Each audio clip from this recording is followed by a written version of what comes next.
What is up, my fellow golf ball addicts? Welcome back to the channel, and I have another golf ball review for you today. And today we are doing another Snell golf ball, this of course being their two-piece model called the Get Some. Let's dive in.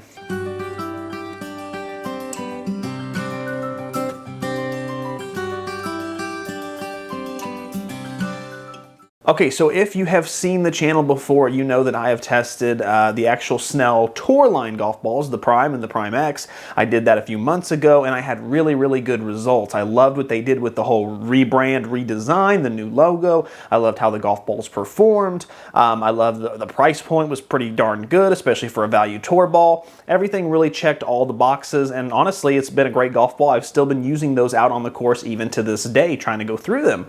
But this is actually another golf ball I've really loved. I tested the old model a few years ago on my channel, and it's definitely time for an update, because just like the Prime and the Prime X, this got an update as well. It got the new logo, it got, you know, a new alignment tool on the side, just a whole new rebrand, new design, and I'm really excited to see if this one holds up just like the old model did.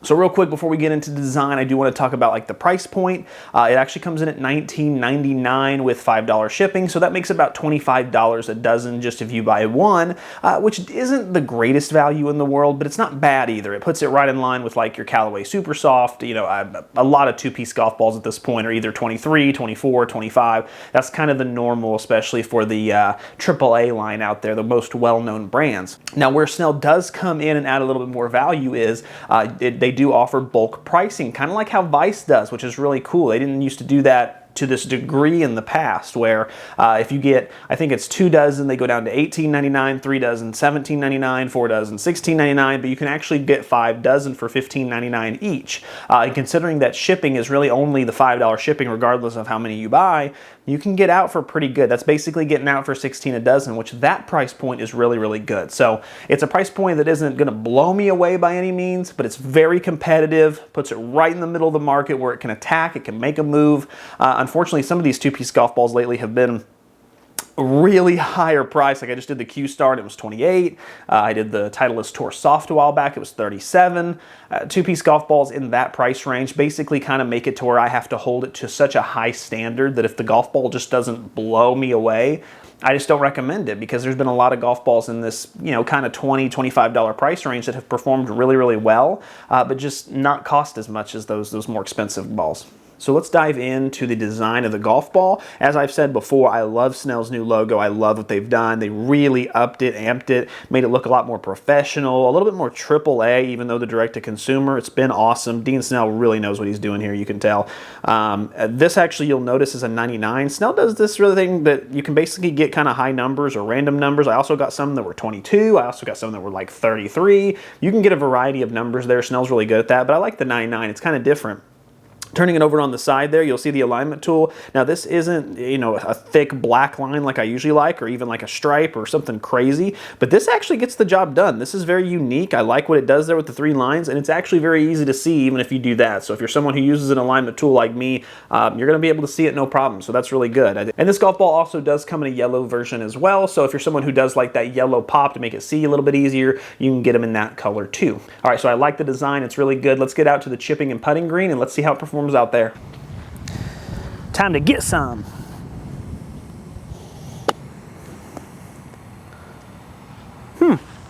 Okay, interesting. Ah, a little too much sauce right over the hole. Okay, so I wasn't that great with the Snell Get Some, but the ball itself actually did pretty well. I was actually surprised it had a tiny bit more checkup than I thought it would. Most two-piece golf balls really don't have any. It's pretty a firm release. This one, if hit pure and hit correct, does have a little bit of checkup, and I'll tell you what that also tells me is that if you get a little further back, 20 yards, 30 yards, and you do a pitch, it's actually going to have some stopping power to it, which a lot of people don't expect from a two-piece golf ball, but technologies have improved, they've gotten a lot better, these golf balls spin really well, it's not like it used to be, so really impressed in that regard. It does have a slight click, but it's not obnoxious, it feels really good, offers feedback, it does a lot of stuff that I would expect a two-piece golf ball to do, and actually does a couple of them a little better, so far so good. All right, come on now, get some, get some. Well, really good roll, but just not a really good putt. All right, let's run it back. Let's run it back. I'm feeling good. I got this one now this time. Yeah. Yeah, there we go. Okay, so Snell two-piece golf ball, get some. Obviously, I expect it to feel soft, and it does. It actually has a very soft, muted, buttery feel, which is really good, especially for a two-piece golf ball. It does have some bouncy ball effect, but not enough to affect the true roll. It doesn't actually come off the putter too hot and chug. It actually comes off the putter really nice. I'd say like a 9.5 out of 10 on true roll. It could be a little tiny bit better, but for a two-piece, inexpensive golf ball, that's really good. I can't complain. Now, as far as the actual sound of the golf ball, it doesn't make a click. It's actually pretty subdued. So if you like that, this could be right in your wheelhouse. I actually was kind of struggling a little bit just because I couldn't tell the feedback. It was really difficult because there's not a lot of feedback in your hands because it's really, really soft, and there's no feedback with the sound, so you're kind of guessing. It kind of sounds and feels the same whether you hit it off the toe or anything, which with the new players can be a problem sometimes because you might be mishitting your putts and you might not know it. That's why I usually suggest to go with something that has a little bit of feedback. However, if you're pretty confident in your putting and you actually are doing a pretty good job and you just need something that gets the job done in other areas, this will do just fine. All right, so yeah, before we dive into these numbers, I just want to say golf ball feels really, really good. Really the way a two-piece golf ball should feel. A lot of two-piece golf balls, I know I tested the Q-Star a couple videos ago, and my main problem with it was it just felt really dead and heavy off the club. Now, it didn't perform that way. It actually performed really well, but it just had this feel that was so different for a two-piece golf ball. The way I believe a two-piece golf ball should feel is it should have some spring to it. It should feel really soft, really fluffy, really forgiving. You should be able to kind of hit down on it and just feel like a bouncy ball. I mean, not to a heavy degree all the time. I understand it can't always be that way, but just have a little spring in it and just be kind of fun to hit. And so I gotta say, this one does a great job of that. The Get Some feels exactly how I would expect a two-piece golf ball to feel.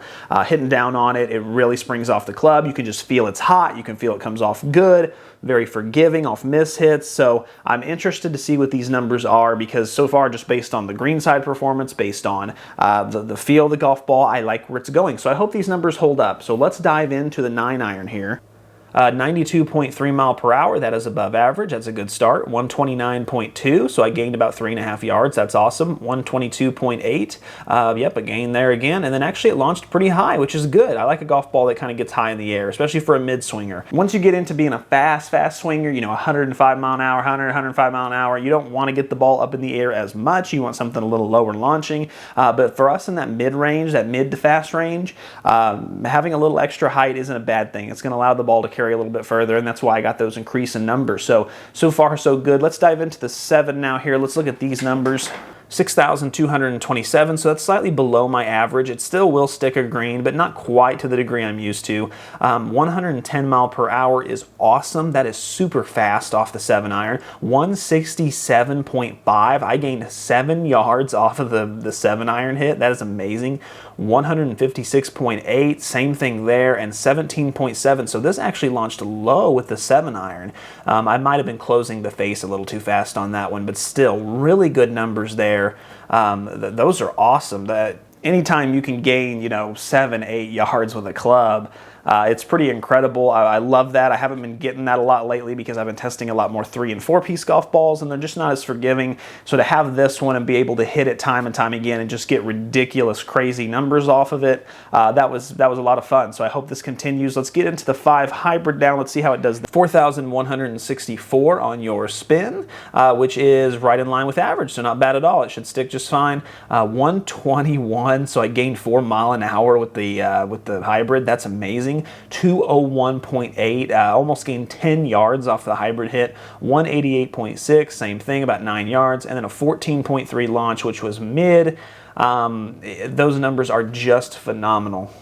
Now, I will admit, one of the things I do also gauge on the channel is I try to look at consistency. If it launches low with the 9, does it launch low with the 7? Does it? And I will admit that so far the consistency here has been kind of It launched really high, then it launched really low, now it launched to mid. Normally, I would ding a golf ball for that, and I mean, obviously it's not great that there's not that consistency, but however, the performance numbers don't lie. If I can gain 7-8 yards, if I can get that level of forgiveness, if I can still stick a green, I can learn to deal with the fact that it's not launching consistently through all clubs. So even though it's something I would have preferred, it could have made the golf ball maybe just a slight half step better, I'm not going to beat it up too much for that because these numbers are really good. I hope it finishes with the driver just as strong.